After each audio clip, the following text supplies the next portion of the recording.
Bem-vindos de volta a mais uma aula de CSS da Universidade XTI, pessoal. Nesta aula, nós vamos aprender como estilizar as fontes dos nossos textos. Mas para começar a aprender sobre estilização de fontes, nós precisamos falar sobre as fontes.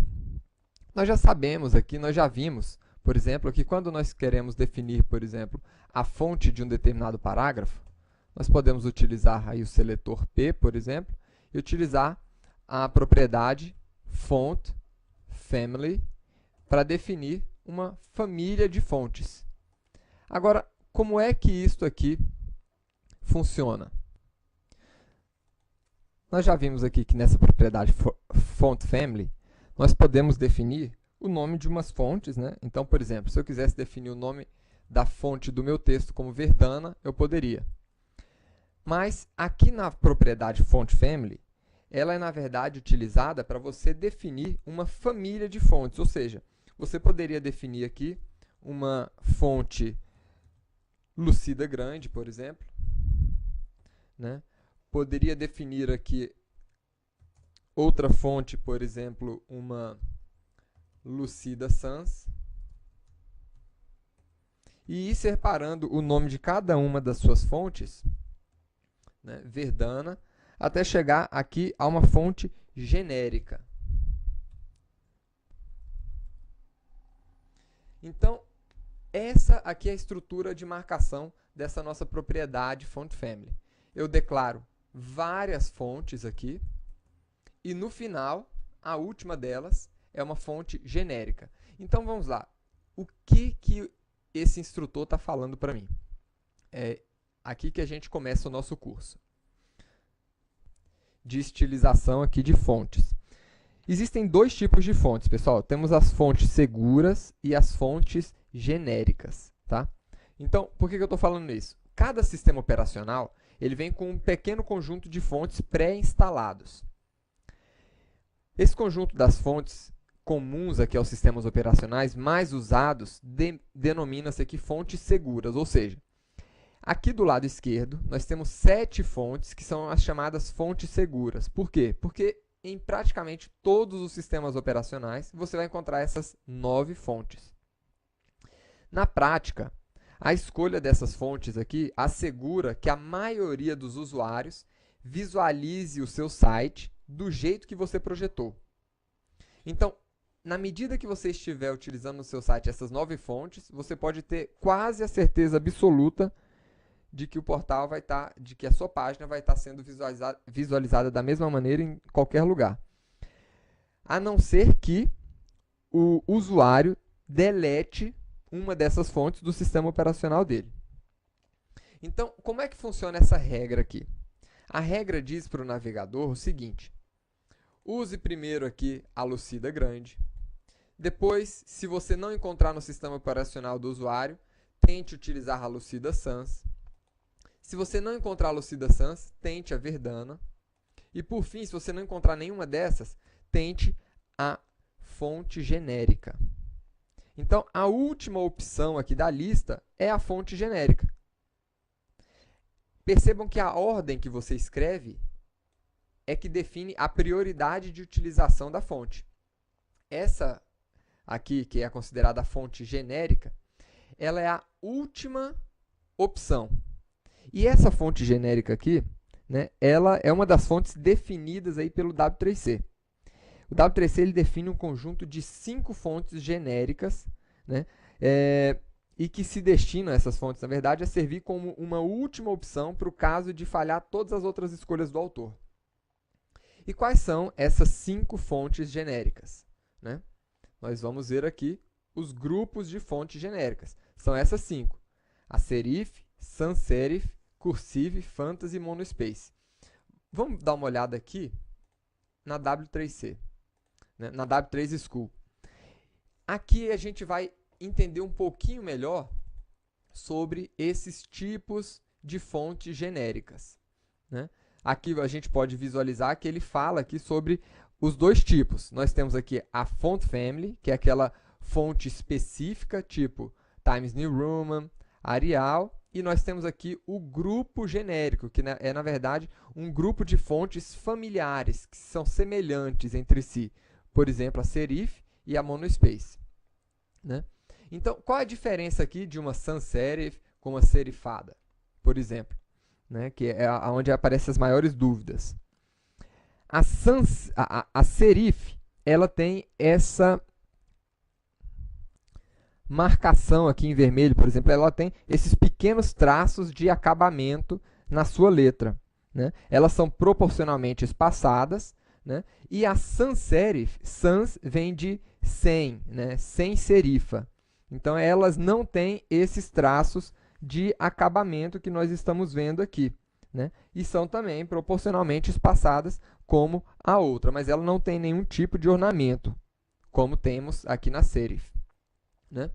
Nós temos outros grupos ainda, vamos voltar aqui no nosso exemplo, né?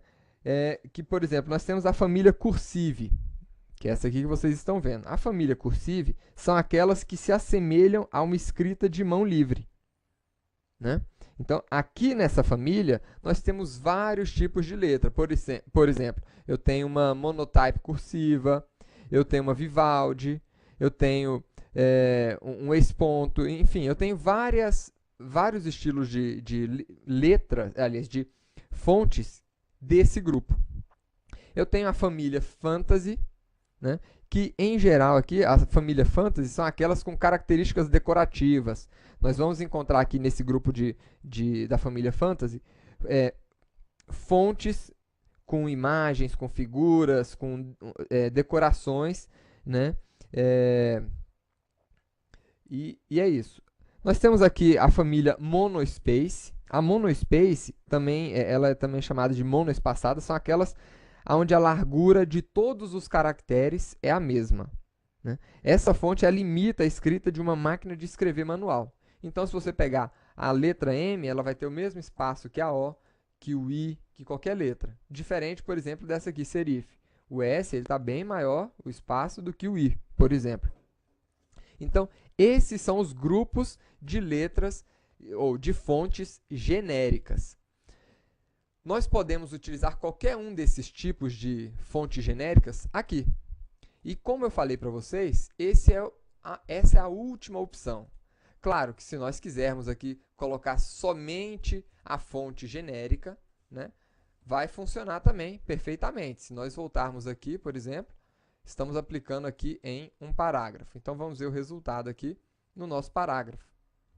Eu volto aqui, ele mudou o tipo da letra.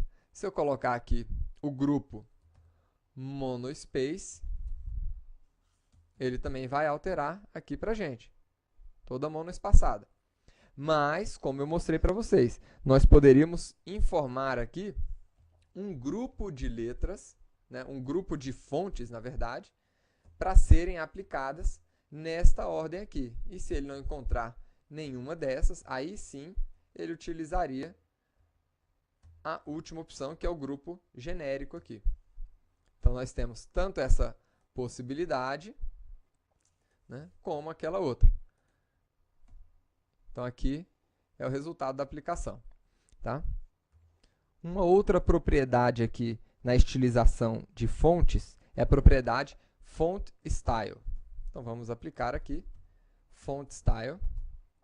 Essa propriedade, ela permite definir fontes em estilo normal, itálico ou oblíquo, tá? A aplicação dos estilos itálico e oblíquo, ela causa o efeito de inclinar o texto. Então, por exemplo, nós poderíamos colocar o texto aqui em itálico, né, com este valor. Tá aí o texto em itálico. Poderíamos utilizar aqui o texto oblique. Tá aí também. E poderíamos utilizar também, né, o valor normal.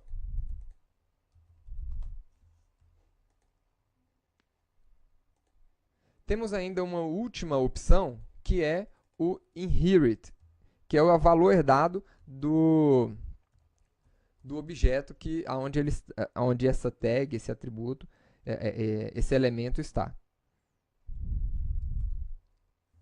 Então, está aí. Pronto, o mesmo efeito. E temos ainda a propriedade font height. Vamos dar uma olhada aqui. Vamos aplicar aqui o font height.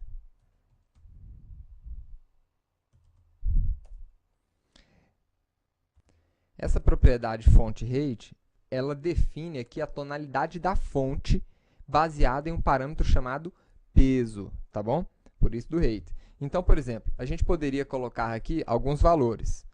O bold, para deixar a letra em negrito. Então, tá aí. Né? Poderíamos colocar um valor aqui, lighter, por exemplo. Para deixar a letra um pouquinho mais afinada. E temos valores aqui que variam de 100 até, que é o mais fininho, até o 900, que é o mais forte das letras. Tá? Então, é com a propriedade font height que a gente pode alterar essa tonalidade da fonte aqui. Tá bom? Então, essas são as três principais propriedades que a gente acaba utilizando na formatação das nossas fontes. Nós ainda temos aqui uma última propriedade, que é a propriedade font variant. Font variant, que transforma as letras minúsculas de um texto em maiúsculas com a altura um pouco menor do que as letras maiúsculas normais do texto. E o valor que a gente coloca aqui para realizar essa operação é small caps. Então, vamos olhar aqui. Pronto. Então, todas as letras agora foram transformadas para maiúsculas, né? Só que ficaram um pouquinho menor do que as letras maiúsculas originais. Então, estas são as propriedades que nós utilizamos aqui para estar formatando, né, o texto. Existe ainda alguma outra propriedade? Existe, mas essa aqui já é conhecida de vocês. A font size, que define aí o tamanho do texto. Então, eu poderia colocar aqui, por exemplo, 20 pixels. Ou poderia colocar aqui 6 pixels, por exemplo. Né? Então, tá aqui o texto ficou pequenininho. Então, são essas as propriedades que a gente acaba utilizando para estilizar uma fonte. Existe ainda uma alternativa, se a gente quiser fazer uma estilização de texto simplificada. Então, se a gente quiser abreviar a estilização, a declaração aqui da nossa estilização, a gente poderia fazer da seguinte maneira. Utilizando aqui apenas a propriedade fonte, né? E aqui a gente poderia estilizar, por exemplo, colocando aqui o texto em itálico, né? Colocando a propriedade aqui small caps.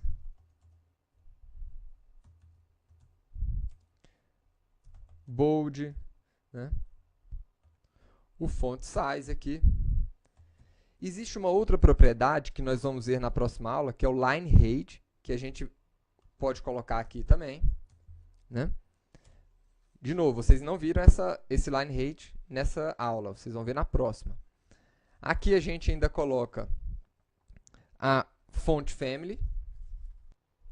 Vamos colocar aqui só Verdana e a minha fonte genérica.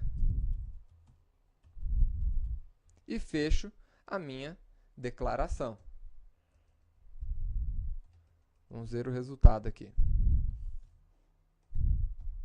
Então, tá aí. Poderia colocar o texto um pouquinho menor de novo.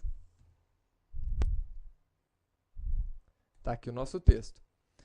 Só recapitulando, né? Essa forma abreviada aqui, ela é composta, vamos lá, do font style, do meu font variante, do meu font height, né? Do meu font size, do meu line height e da minha font family. Tá certo, pessoal? Na próxima aula nós vamos aprender outras propriedades para agora estilizar um texto inteiro. Até mais, pessoal!